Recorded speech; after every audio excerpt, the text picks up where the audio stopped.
Welcome in, everybody. Josh here from 8-Bit Goonies, and I have been MIA for a while, but I'm back, and I'm going to change the focus of the channel a little bit. Pokemon cards, well, we all know where that market is at the moment, right? So, I've kind of stepped into a new area. I shouldn't say new area, it's an old area, actually. If you go back on my channel, you'll see I've always been a movie buff. I've always been a big fan of movies, classic movies. And lately, there's been a big push to move into back to physical media, away from the streaming platforms. And I didn't buy in for a long time. I've kind of been in the 4K realm for a while now. I've had a PlayStation 5 since launch, and I bought a 77-inch OLED LG TV about 2 years ago. So I've kind of been in the 4K genre. I haven't picked up too much in 4K. I tried streaming in 4K, and I just wasn't that impressed. But in the past couple of weeks, I guess, finished the theater. I went out and I set up full Dolby Atmos in my theater room, and along with that, I picked up the UB820 dedicated 4K player. Once I've ran that, I now see the difference, the power of 4K, and it's amazing. So I've really gone into 4K, and I do want to do a movie review for you tonight. In fact, I want to start doing some 4K movie reviews because I'm really enjoying it. I really find the format amazing to watch some of these older films in like theater fresh. It's amazing to see how good they look, when they are literally how they were intended to be watched. So tonight's movie that I do want to talk to you about is Clint Eastwood, Dirty Harry. It's a classic. We're going to talk about that here shortly. I just wanted to show you a couple of the other 4Ks that I do plan on reviewing. I'm a big Stanley Kubrick fan, so I got Shining, Clockwork Orange, and Full Metal Jacket to watch. Epic. Kubrick's my favorite director by far. Some of these I watched, some of them I haven't. Again, I plan to do a full movie review on these. If you haven't seen it, North by Northwest is so good. Holds up so well, so good. I watched Predator the other night in 4K. So good. And a little bit dark. I noticed on my OLED, I don't know, I watched it at night in the dark and it was still a bit dark. We'll do reviews on that. I'm a big John Carpenter fan. Big John Carpenter fan. So far these are the two I've picked up. Nothing needs to be said about these, but I've got lots to say about these. So we're going to talk about those. And I'm a big Spielberg fan, and why not pick up Jaws? And if you haven't seen it, this movie right here, I'm going to do a full deep dive on Duel because Duel is amazing. This has got Dolby Atmos. It's got Dolby Vision. Holy shit, this movie rocks. But that's not why we're here tonight. We're here tonight to talk about Dirty Harry. I'd say probably one of Eastwood's most iconic roles, right? If you were to ask most people on the street about Eastwood, name me an Eastwood movie, name me a Clint Eastwood movie, most people are going to say, what? Outlaw Josie Wells, Good, the Bad, and the Ugly, or Dirty Harry. I did watch Good, the Bad, and the Ugly the other day. It's far superior to this movie. So if you haven't seen either, watch The Good, the Bad, and the Ugly. This movie is cool, but it does have some flaws to it. So this here, it does not have Dolby Vision, but it does have Dolby Atmos. The sound was amazing. Let's start with some. We'll do a full rundown of the film and review of the film. But let's start with just some of the absolute positives of this movie. First off, it's set in San Francisco. I think that's a cool setting. You think cop crime action movie dramas, they're going to be set in LA or New York, right? That's just like the go-tos. Even if they're not shot in LA or New York, they're usually set in LA or New York. So to have it set in San Francisco in the early 70s is really cool. And they really get into the diversity of the culture. The gay pride, the revolution, the evolution, the cultural revolutions that were going on at the time are really focused, not focused on, but they're there, and I love that those layers that they build with this movie. Um, so yeah, let's talk about the positives there. So San Francisco, great setting. The opening scene, um, we kind of get a top shot from the top of a building, and we start with the Bay Bridge into Oakland, and it does a 360 scan ending on the the Golden Gate Bridge. Um, cool shots of the city throughout, and then of course the finale, we cross the Golden Gate Bridge, and there's lots of shots of that. But San Francisco is a very cool setting that you don't get a ton of in movies, which is crazy because it's a really a neat city, especially in this time of the early 70s. This is 1971, Clint Eastwood. So um, he he's young. He's an action star, and you can tell he has the presence in this film. He is definitely an action star. Um, so the film starts out. Well, you know what? Let's talk about a few more positives before we get into the film, and there are some detractors to this as well. Um, Another positive that I really like of the film is that, well, first of all, the restoration, the 4K on it is amazing. Like, it looks like it was shot yesterday. The restoration they've done on that is really good. The colors are fantastic. The premise of the movie is awesome. I like the setup. So the premise of the movie is fairly straightforward. Uh, a madman, a psychopath, and he is psycho. It's a little hammed up at times, but he's a psycho, right? And the opening scene, he he shoots a lady, snipes a lady from the rooftop, and he leaves a note: "Pay me $100,000, or basically this is going to happen again." Um, so good setup. It sets up for a perfect detective cat and mouse game, um, and that's how the movie plays out. There are some interesting twists and turns in it as well, which we'll get to. But yeah, I really do like that setup and that premise. The action is good. That's one of the downsides, though, is, and I think most people are thinking this is going to be a body count movie. It's not at all. There's really, I mean, Clint Eastwood really only kills three people in the movie. There's a bank robbery at the beginning, um, which he stops, and two people get killed there.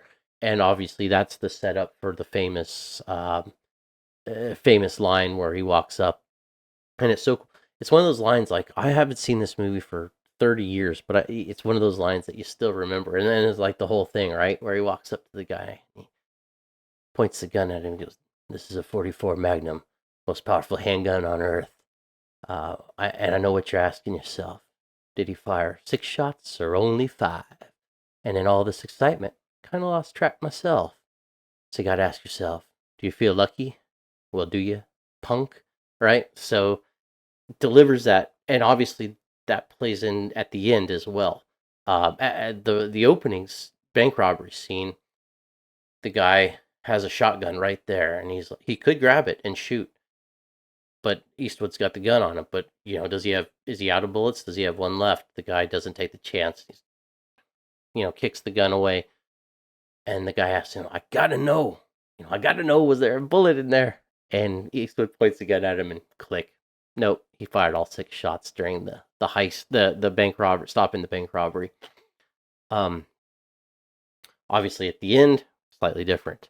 So yeah, spoilers for a what 40, 50-year-old movie now. Oh, golly, Jesus, that's crazy. Um, but yeah, well, let's go through the plot now. So, opening scene: Scorpio is the bad guy. He's on the roof. You don't see him. The opening shot's really good. You don't see his face. He's in shadow. Got the sniper rifle, snipes, and that's what's kind of a detractor of this film. It could be a really good cat and mouse of a who done it type thing, but very, very early on we see the killer and who he is and what he looks like. Not in that opening scene. He snipes um, from the rooftop, kills a woman in the pool, and leaves a note on the rooftop. So Eastwood, we get that great opening shot that pans around the whole city from the rooftop. I wonder if that building's still there. I'm sure it is. Um, Very cool scene of him walking, and we get a 360-degree shot of the city. Picks up the shell casing, finds the note, takes it to the mayor, and that basically starts our cat and mouse game.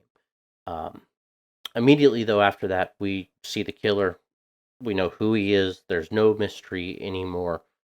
And again, like I said, this isn't a body count movie. It's not. I think later on, uh, this type of movie turns into the Magnum Force, the Enforcer, your Arnold Schwarzenegger Commando, right? Where they need to throw an army at the hero. There's no army that he takes out. There's literally one bad guy through the whole movie, and that bad guy is really, really worse for wear. He gets beat up so much, and Eastwood gets his hands on him more than once in this film, which is actually quite funny. Um, how bad this bad guy gets beat up, but he still keeps going, and he wants that 100,000, and then by the end he wants $200,000, which is it's funny how oh man, the guy takes some brutality. Anyway, um, so the scene is set. He says, "Contact me through um the personal ads, basically in the newspaper. Leave me, if you're gonna come through." So they leave him. They decide we're gonna pay, but we're gonna say we're gonna pay at least to buy us some time. So they leave a note. And they buy some time. Now the note says that he's going to kill a priest next. So they basically use a priest as bait. Eastwood gets a new partner. He's he's actually a really nice guy. He plays it very straight. And we get um some racial. There's definitely some racial tension in this movie, which is fine. And it's early 70s. Obviously, that was a big part of life at that time. We're not too far removed from the civil rights movement, to be honest. But his new partner is a Mexican, and they get along well, actually. But we learn at that point that I think his last two partners, one's in the hospital and one is dead. So if you work with Dirty Harry, you don't come out very well. Uh, there's some interesting little scenes, like so they put other police work in there because the cool thing is, why is your name Dirty Harry? Well, it's because he gets all the dirty jobs. So there's a jumper on a building. He goes up in a fire crane, and how he talks him down. He's just totally rude to the guy. Like, have you ever seen one of these? Guy jumps, they splat. He's like, "Can I just get your ID?" Because when you hit the ground, it's just a mess. And they're sorting out. Saw it happen a few years ago. Two guys jumped, and they couldn't even tell whose legs was whose. So if you just give me your ID, it'll just make everything a lot easier. So hard to identify these bodies. The guy he literally talks the guy into getting sick on the roof, and the guy gets so mad he goes to punch Eastwood, and he grabs him and pulls him down and saves his life. So interesting approach scene, but that's yeah. Anyway, um, and that has nothing to do with the plot. Um, Something else that is absolutely funny in this is uh, at one point they see a guy that matches the description of the killer. So Eastwood follows him, and the partner chases around the backside of the building, and he sees the guy go into an apartment. So he climbs up on the garbage can. He looks in, and then there's this old lady and this old Chinese guy, and they're kind of making out. The Chinese guy takes the woman's shirt off, and she's a large lady. Um, and like five guys show up in the alley and they kick the garbage can out from underneath Eastwood, and they start beating him up, and they're like, "What are you doing looking at Hot Mary and her boyfriend?" And I'm thinking, man, Hot Mary is not hot. Anyway, that scene cracked me up, and I remember laughing at that scene back in the day at Hot Mary, uh, who's not hot. But anyway, that great scene made me laugh. Made me laugh. So uh, anyway, they continue on cat and mouse. There's one scene where he is going to shoot this guy. The Scorpio is going to shoot a guy. The police actually are like doing helicopter surveillance, and they come down. I'm not a fan of this scene, to be honest with you. And same with the scene earlier where they set it up with the priest, and Scorpio shows up. Like he takes the bait, he's there, and the plan is that Eastwood and his partner are going to spotlight this guy, shine a spotlight on him, and Eastwood's going to shoot him. Well, it doesn't work. Scorpio gets away, but it's like if you're gonna bait him to that building, wouldn't you have surveillance like at the bottom of the building as well? Anyway, the guy gets away. Um, and what's interesting too is about halfway through this movie, I remember this as the end. Um, well, there's a whole scene where Scorpio kidnaps a girl, and he leaves a note saying, actually, he sends a letter to the mayor with the girl's tooth, her underwear, and a few other personal belongings. Like, basically, I have this girl, her tooth and her bra. And he said she is buried alive and she has air till whatever, 7 a.m. So I want $200,000 or $100,000 at this stage, maybe. Um, or she dies. I won't tell you where she is. So they get the money and they're going to play it straight with this one. They're going to do the bag drop and get the girl back. Eastwood says, she's already dead, right? But all the other people's like, no, we're going to save this girl. So they do the whole uh, bag drop. Eastwood's got the bag with the 200,000, whatever it is. And he's to meet Scorpio at the docks. Well, the payphone rings and it's a chase all over town. It's like Die Hard with a Vengeance. So Scorpio calls the phone, says, go to this location. So Eastwood has to run. He's like, go down into the train, take the train to this stop, get off. Calls him there, go to this location. Where the cross is the park. So he goes to this, I'm sure it's a famous monument. It's this massive cross up on the park. And we, again, get some of the gay culture coming out there. The men at the park are obviously prostitutes. Um, Very progressive for its time, to be honest with you, how they portray. They gave humanity to at a time where there wasn't much of there wasn't any acceptance of homosexuality. Obviously, San Francisco was definitely at the forefront of that, and to see that it actually was really neat to see. Um, I thought it was fantastic, actually, how they portrayed it as this subculture of San Francisco at the time.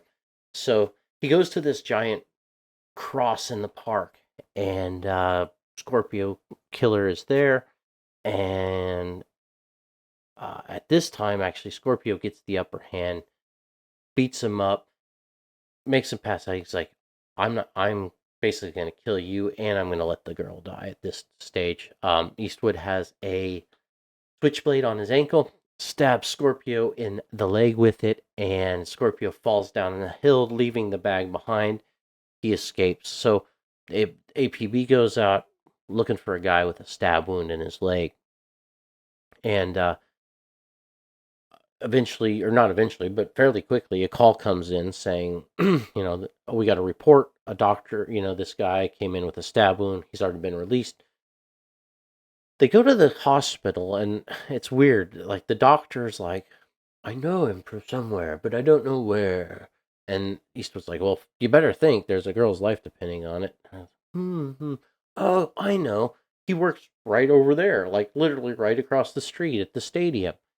and it's kind of a one of the Deus Ex Machina, right? Like the answer just falls out of the sky where to find this guy. Um, this is like an hour in, and I'm thinking, man, what? Because I remember this as the end of the movie. Like I said, I haven't seen this movie in 20 25 years at this stage. So we get this awesome scene at the stadium where he goes in. It's a football stadium, and he's chasing Scorpio Killer down through it. And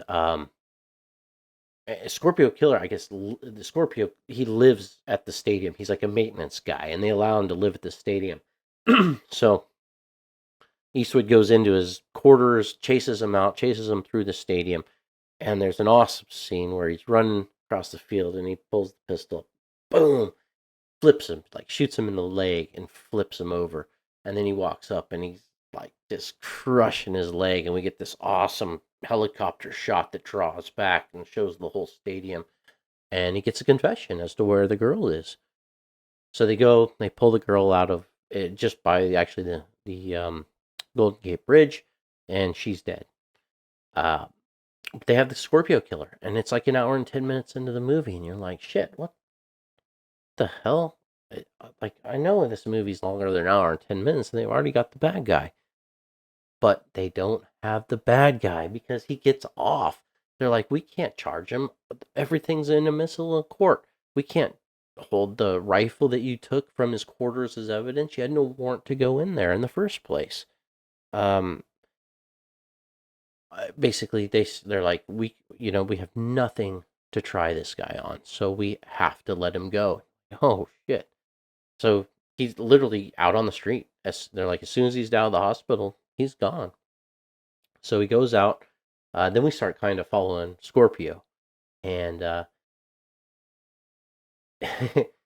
he goes, he pays this guy, and you're like, is he buying a gun? He gives the guy $200. He's like, I want every penny worth of it.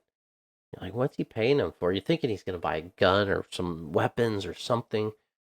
No, he pays this guy to kick the shit out of him, and this guy beats the hell out of him. I mean, to the point where his face is just mangled and beat up. And then he admits himself to the hospital, and he says, Callahan did this. Dirty Harry did this. Callahan, Eastwood did this to me. Which is interesting, but nothing really comes to that. The reason being is Eastwood's now kind of like stalking this guy. Like, he follows him to the clubs, he follows him to the bars, he follows him all over. So I guess it's to get him off of his tail. Um, so then so they're like, you gotta back off. You can't follow this guy. So Eastwood stops following him. And then we go to the finale of the film, which is awesome. Actually, I really like the ending. Again, there's no body count in this movie. Eastwood, you'd think they'd throw an army at him in this type of movie. But no, it's one bad guy. Um, Eastwood goes, or sorry, Scorpio Killer. I call him Scorpio. I like that name, Scorpio Killer. He's Scorpio. Wouldn't know what his name is really in the movie, but he goes by Scorpio. Um, he goes and kidnaps. So there's a school bus, drops off some kids, and he just jumps on, points a gun at the driver, and says, "Drive." He's got about 8 kids in the school bus, and he's like, "Take me to the airport." Um, he stops at a payphone, calls the mayor, says, "Look, I got a bus full of school kids. I'm going to the airport. Um, we're all going to get on the I want a private jet waiting for me with $200,000. I'll tell the pilot where we're going once we're on the airplane, and all the kids are going to fly with me. If we land safely at our destination, the kids will be set free, and I'll disappear with the money." Not a bad plan, actually. But geez, actually, a lot of his plans are quite clever, to be honest with you. Um, So gets on the school bus. He's singing with the school kids. They're singing all sorts of nursery rhymes. He beats up one kid at one point. It's really it gets gritty at that point. Um, takes him across the Golden Gate Bridge, and then we get the epic shot of they're like, um, we're gonna leave the money, we're gonna do it, we're gonna save these kids, and Callahan's like, I'm out of here. I'm not find a different bag man. I'm not gonna do this. Drop this is bullshit. So he disappears, and then the school bus is pulling in, and we get this epic shot of Eastwood on the bridge, and he's just kind of like almost silhouetted up there waiting for the bus, and the guy's like, "No, this guy's just he's like it's like his own boogeyman, right?" And Eastwood jumps on the bus, and we get a cool scene with him on top of the bus going. They end up wrecking into, I don't know, some sort of mining mill. They're definitely extracting rocks, crushing rocks, all sorts of that going on. Dirty Harry gets thrown off the bus, comes up, he's all dirty in his suit, and we get a really good final chase scene. And they end up um, right at the docks, or like right on a quarry, or there's water there, and they have a shootout throughout this whole place. Really cool scene, and then finally at the end, uh, Scorpio Killer at this point, he's limping throughout, like I'd say over half the movie. Ever since Dirty Harry stabbed him in the leg, he's got this really bad limp, and so he's limping everywhere. This guy's just had the shit kicked out of him by this guy that he paid to do it. So he's like really rough for wear. And we get that scene one more time where Dirty Harry, uh, did I fire 6 shots or only 5? And this time, Scorpio Killer tests his luck, and he goes to grab the gun. Boom, he has 1 shot left, fires it, and sends Scorpio into the quarry with a bullet wound, killing him. And credits roll. So it's good. It's good. It's not great. I can see for 1971, it was shocking for people. I just watched The Good, the Bad, the Ugly the other night, though. Such a better movie, in my opinion. Sergio Leone, um, just just nailed it.